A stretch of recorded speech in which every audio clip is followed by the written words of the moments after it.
We got a big day and a huge week ahead, so let's begin here. Tensions are flaring in the Middle East as President Trump says the U.S. is ready for a new round of talks with Iran today. Now, overnight, Central Command posting this video of Marines dropping onto a seized Iranian cargo ship. Now Iran is threatening to retaliate for the seizure, putting the ceasefire in doubt just days before it's set to expire. International correspondent Robert Sherman has the latest from the Middle East for us shortly. But first, let's kick things off with Washington correspondent Trevor Shirley, live at the White House. Trevor, these talks could really be the last chance for diplomacy before that ceasefire runs out. Markie, good morning. And that is the thinking that potentially this is the last chance to make something happen. President Donald Trump says U.S. negotiators are ready to head to Islamabad for this new round of negotiations. The big question, though, that remains right now is whether or not these talks fall apart before they even get going. Iranian state media saying on X that its leaders will not participate in the next round of talks.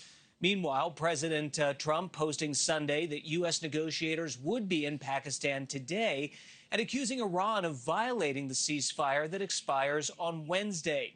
This comes as Iran's president, Masoud Pezeshkian, is accusing the U.S. of bullying and of conducting unreasonable behavior, as well as raising concerns the U.S. could betray diplomacy again.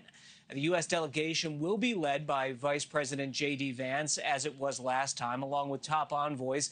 And Iran is expected to send its foreign minister, as well as other senior leaders. But Iranian state media citing unnamed sources suggesting the talks won't take place at all. And so far, there's been no official confirmation from Iranian leaders. Markie? And so, Trevor, if that's the case, the U.S. may go on the offensive if these talks fall through this week. I mean, we've heard the president warn about power plants and bridges. Are we expecting that to happen if these talks fall through? Yeah, the president's essentially laid out his red lines. Officials say this was already a narrow window to make a deal. And if Iran doesn't participate, that window could close pretty fast. The president warning that if talks fall through, the U.S. will hit Iranian power plants and bridges. The U.S. is signaling all military options are still on the table if this quickly shifts from diplomacy back to escalation. Markie? All right, copy that. Trevor, stand by while I now bring in Robert Sherman live in Tel Aviv. Robert, good morning to you. Iran is now threatening to retaliate after the U.S. seized one of their cargo ships. What could that look like? Yeah, hey there. Good morning to you, Markie. Well, without question, here in the Middle East, the tension has been cranked up a notch.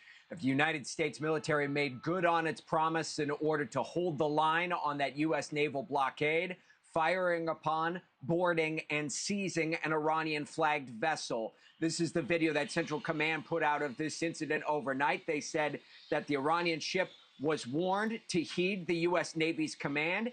It did not continue to try and run the blockade. And this is what happened. Take a look. Motor vessel Tosca, vacate your engine room. Vacate your engine room. We're prepared to subject you to disabling fire.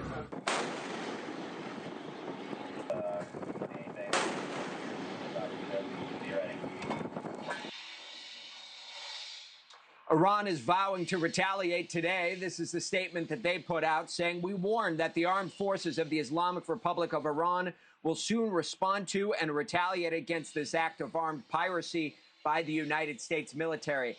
It has been a very tense week in the Strait of Hormuz, with at least 2 cargo ships being fired upon by Iran. And you take a live look at the Strait of Hormuz there right now. Well, not many ships are making the choice to hazard that crossing between that highly critical waterway.